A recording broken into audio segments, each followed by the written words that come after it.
Tiny Fun Kids. நீண்ட நாட்களுக்கு முன்னாடி ஒரு சமுதாயத்துல ஒரு அரசர் இருந்தாராம். அவர்கிட்ட 10 காட்டு நாய்கள் இருந்துச்சாம். எதற்காக காட்டு நாய்கள் அவர் வளர்த்துறாருன்னா, யார் தன்னுடைய ராஜ்யத்துல தவறு செய்யறாங்களோ அந்த ஊழியர்களை பிடிச்சு அந்த காட்டு நாய்க்கு அவர் இரையாக்குவாராம். அப்படி ஒரு நாள் அவருடைய வேலைக்காரர்கள்ல ஒருத்தர் தவறான ஒரு கருத்தை அரசனுக்கு முன்னாடி சொன்னாராம். உடனே அரசனுக்கு கோபம் வந்துருச்சான். இவனை தூக்கி அந்த நாய்ங்க கிட்ட எரியுங்க அப்படின்னு சொல்லி கட்டளை போட்டாராம். அந்த வேலைக்காரனோ அரசரை பிடிச்சு கெஞ்சி அழுதுகிறானா, அரசே, நான் உங்ககிட்ட 10 வருஷமா உங்களுக்கு சேவை செய்யறேன், நீங்க எனக்கு இப்படி ஒரு தண்டனையை கொடுத்துட்டீங்களே அரசே, தயவு செய்து என்னை மன்னிச்சிடுங்க அரசே, அந்த நாய்ங்க கிட்ட தூக்கி எரியாதீங்க அரசே அப்படின்னு சொல்லி கெஞ்சுறானா. ஆனா அரசன் என்ன செஞ்சிட்டாரா, முடியாது அப்படின்னு சொல்லி ரொம்ப உறுதியா இருந்துட்டாராம். உடனே அந்த மனுஷன், சரி அரசே, உங்களுடைய தீர்ப்பை நான் ஒத்துக்கிறேன், ஆனா எனக்கு ஒரு 10 நாட்கள் மட்டும் அவகாசம் தர முடியுமா அரசே அப்படின்னு சொல்லி கேட்டாராம். உடனே அந்த அரசரும் அதை ஒத்துக்கிட்டாராம். அந்த 10 நாட்கள்ல இந்த வேலைக்காரன் என்ன செஞ்சிருப்பான், அவன் நேரா அந்த நாய்களை பார்த்து கொண்டு இருக்கக்கூடிய காவலர்கிட்ட போறான்.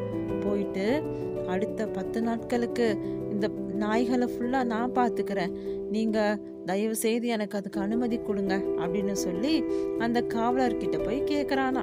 உடனே அந்த காவலரும் முதல்ல குழப்பம் அடைந்தாலும் அதற்கு பின்னாடி ஒப்புக்கொண்டுட்டாராம்.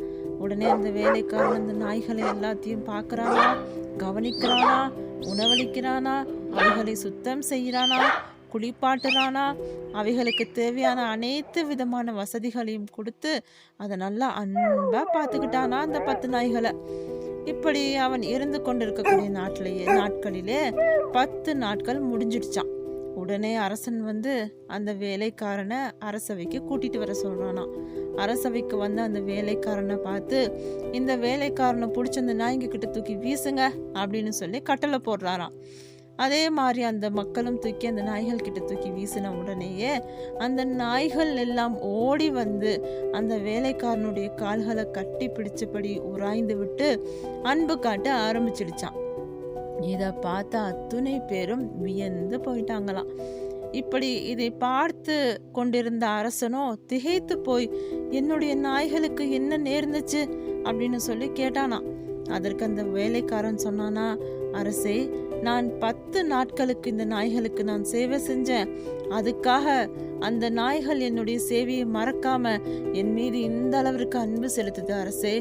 நான் உங்களுக்கு 10 வருஷமா சேவை செய்யற என்னுடைய சிறிய தவறை கூட மன்னிக்காமல் நீங்க என்னைய இவ்வளோ பெரிய தண்டனை கொடுத்து என்னை கொலை செய்ய பார்க்கிறீர்களே அரசே அப்படின்னு சொல்லி கேட்டாராம். உடனே அரசர் தன்னுடைய தவறை உணர்ந்து கொண்டு வேலைக்காரனை விடுவிக்க உத்தரவிடுறாராம்.